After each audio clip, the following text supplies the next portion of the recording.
सभी बच्चों को सुप्रभात। आज की इस वीडियो में हम पढ़ेंगे संवाद, मीडिया और शिक्षा विषय में। ये बीए प्रोग्राम में जिन विद्यार्थियों ने शिक्षा विषय को लिया है, उस उनके लिए ये वीडियो बनाया गया है। 6 सेमेस्टर के जो विद्यार्थी हैं, उन्हें इससे ज़्यादा लाभ मिलेगा। बाकी विद्यार्थी भी इस कंटेंट को जानकर लाभान्वित होंगे, ऐसे मैं उम्मीद करती हूँ।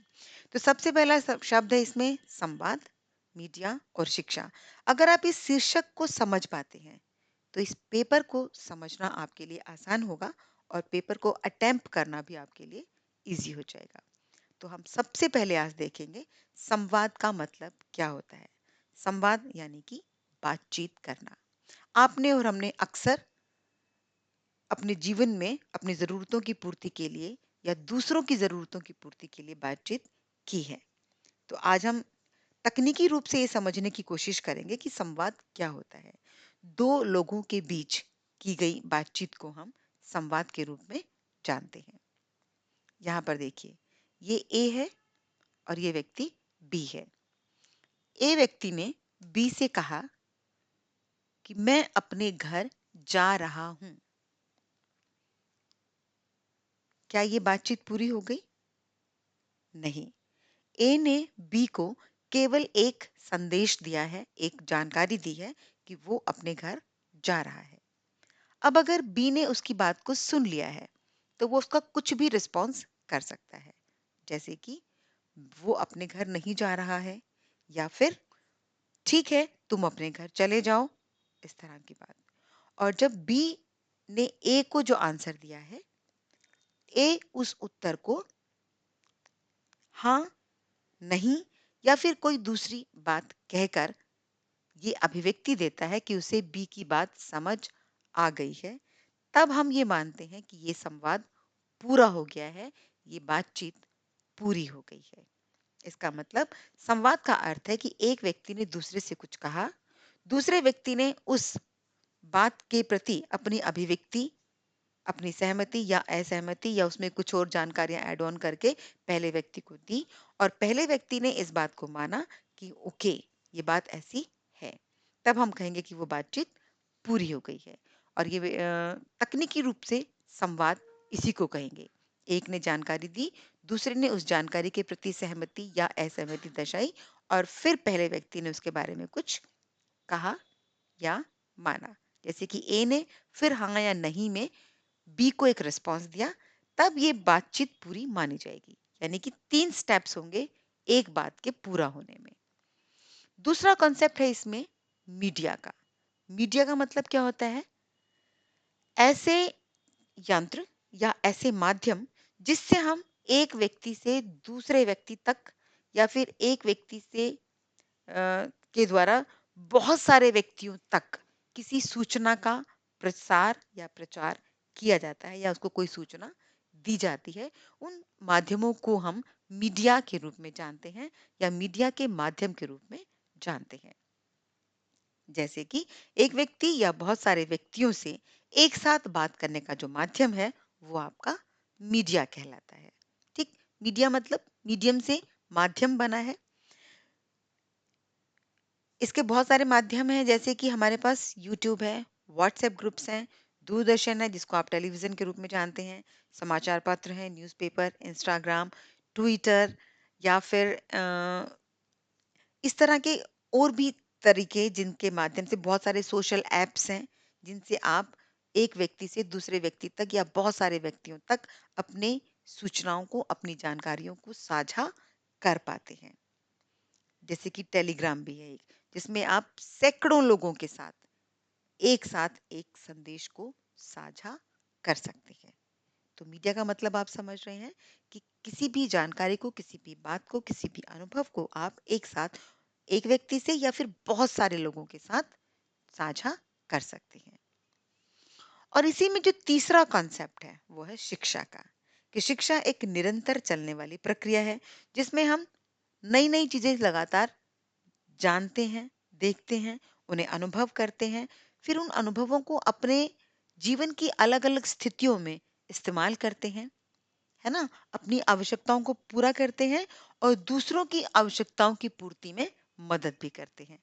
तो हम ये कह सकते हैं संक्षेप में कि अपने जीवन के उद्देश्यों को, अपने जीवन की ज़रूरतों को हम पूरा करते हैं।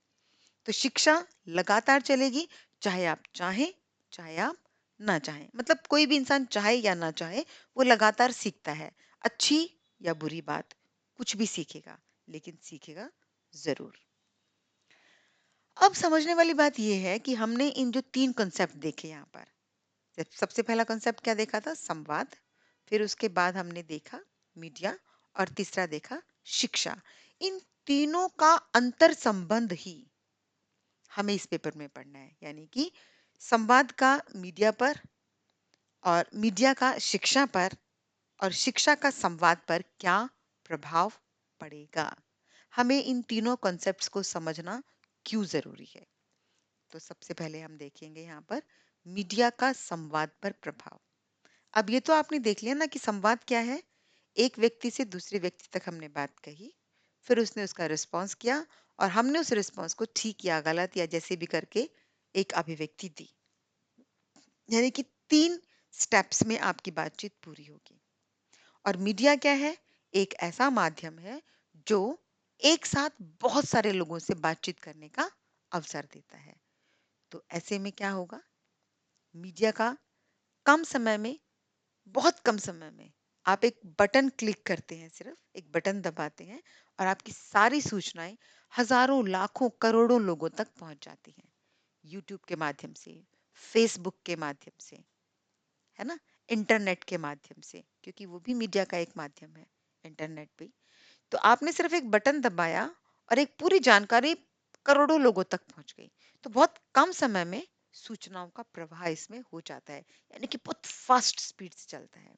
नंबर 2, एक साथ बहुत अधिक मात्राओं में सूचनाओं का प्रवाह होता है। मैंने इसे रेड इंक से इसलिए स्पेसिफाई किया है क्योंकि ये मीडिया का बहुत जबरदस्त इफेक्ट है बातचीत पर। और तीसरा, इसमें एक साथ बहुत अधिक संख्या में लोगों तक सूचनाओं की पहुंच हो जाती है। तो क्या-क्या चीजें हुई हैं? कम समय लगता है, अधिक मात्रा में सूचनाएं होती हैं और बहुत अधिक लोगों तक सूचनाएं पहुंच जाती हैं। अगर ये सूचनाएं जो इतने कम समय में बहुत ज्यादा बड़ी मात्रा में सूचनाएं लोगों तक पहुंचती हैं, अगर उन सूचनाओं में कहीं भी कुछ भी अस्पष्टता हो या फिर उनमें कुछ गलत तथ्यों का समावेश हो जाए, तो ये बहुत घातक प्रभाव डालता है समाज पर। जैसे कि मीडिया के द्वारा जब हम बहुत सारे लोगों से बात करते हैं, तो अधूरे संवाद की संभावना बन जाती है। यानी कि बातचीत जो है वो अधूरी रह जाती है। और क्यों अधूरी रह जाती है? क्योंकि जैसे ही मान लीजिए फॉर एग्जाम्पल आपने फेसबुक के माध्यम से जनता को कोई एक सूचना दी या अपने दोस्तों को कोई एक सूचना दी। अब आपके दोस्त जो हैं वो उसको समझकर उस पर रिस्पॉन्स कुछ लोग करते हैं, कुछ लोग नहीं करते हैं। वो अपने मन में ही बात को रख लेते हैं। तो एक तो वहीं पर ही आपका संवाद अधूरा रह जाता है, क्योंकि केवल आपकी सूचना का प्रसार तो हो गया है, आपने कोई जानकारी दे तो दी है, लेकिन सामने वाले ने इसको लिया है कि नहीं लिया है, इस बात की जानकारी आपको नहीं है। एक बात। दूसरी बात, अगर किसी ने आपकी बात को का प्रत्युत्तर दे भी दिया है, आपकी बात को रिस्पॉन्स कर भी दिया है, तो उसने क्या रिस्पॉन्स दिया है, वो आप तक पहुंचा और आपने जो रिस्पॉन्स उसकी बात के लिए दिया, वो उस तक नहीं पहुंचा। तो बातचीत प्रायः इस बारे में इस बात की संभावनाएं ज्यादा रहती हैं कि मीडिया के थ्रू या मीडिया के माध्यमों के माध्यम से जब आप कोई बातचीत कर रही हैं बहुत बड़े स्तर पर लोगों के साथ, तो उस संवाद के अधूरे होने की संभावनाएं बढ़ जाती हैं। ऐसे में लोगों में मिसअंडरस्टैंडिंग क्रिएट होने की संभावना भी ज्यादा रहती है। मिसअंडरस्टैंडिंग क्यों होगी? क्योंकि आपने तो अपनी बात कह दी, लेकिन दूसरे ने आपकी बात को माना या नहीं माना या किस रूप में मान लिया, आपको उसकी जानकारी नहीं है। और आप अपनी जानकारी, आपने तो अपनी सूचना दे दी और आप आगे चल पड़े। तो समाज में क्या होगा इससे? जब सभी लोगों तक सही बात सही समय पर नहीं पहुंचेगी, तो वहां पर अशांति की संभावनाएं बहुत ज्यादा रहेंगी। लोगों तक गलत संदेश पहुंच सकते हैं। और जब गलत संदेश पहुंचेंगे तो क्या होगा? जब समझ नहीं बन पाएगी चीज़ों को लेकर तो एक भटकाव की स्थिति आएगी, समाज में अलगाव की स्थिति आएगी, टूटने की स्थिति आ जाएगी, जिससे लोगों में आपस में जो एकत्व की भावना है, एकता की भावना है, वो कम हो जाएगी। लोगों में भाईचारे की भावना का अभाव हो जाएगा और हमारा देश जो विकास करने के रास्ते पर है या फिर जो विकास की गतिविधियां हैं, उनमें एक रुकावट भी आने की पूरी-पूरी संभावना रहेंगी यहाँ पर। और एक बहुत बड़ी बात कि यहाँ पर शारीरिक और मानसिक शोषण होने की संभावनाएं भी बढ़ेंगी। किसकी? समाज के उन लोगों की जिन तक पर्याप्त व उपयुक्त सूचना समय पर नहीं पहुंची है। और किस लिए नहीं पहुंची है? क्योंकि मीडिया के माध्यम से जो संवाद किया गया वो अधूरा होने की संभावनाएं है। तो यहाँ पर बहुत जबरदस्त अलर्टनेस की ज़रूरत है, बहुत चेतन, सक्रिय, सचेत रहने की ज़रूरत है, जब हम मीडिया के माध्यम से लोगों के साथ बातचीत करते हैं। तो अब इस समस्या का समाधान कैसे हो कि मीडिया के माध्यम से एक अधूरा संवाद ना बने लोगों में? हमें क्या देखना पड़ेगा? हमें बात करनी पड़ेगी शिक्षा की, क्योंकि शिक्षा एक ऐसी प्रक्रिया है जिससे लोग लगातार सीख रहे हैं। चाहे वो अधूरी जानकारी मिल रही है और वो अधूरी जानकारी से अपनी समझ बना रहे हैं, लेकिन बन तो रही है ना।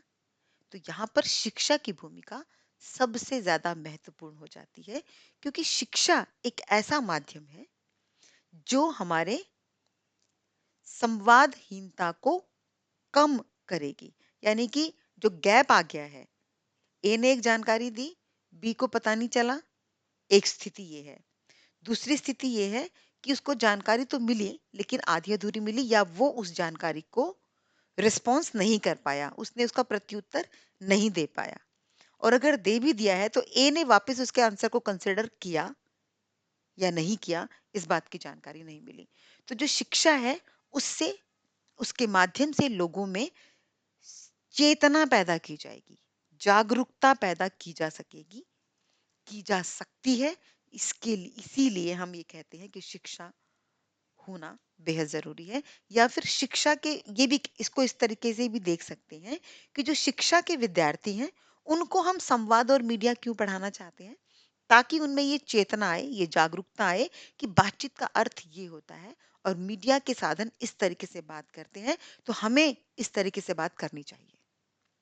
आप समझ रहे हैं? नई दिशा में चिंतन।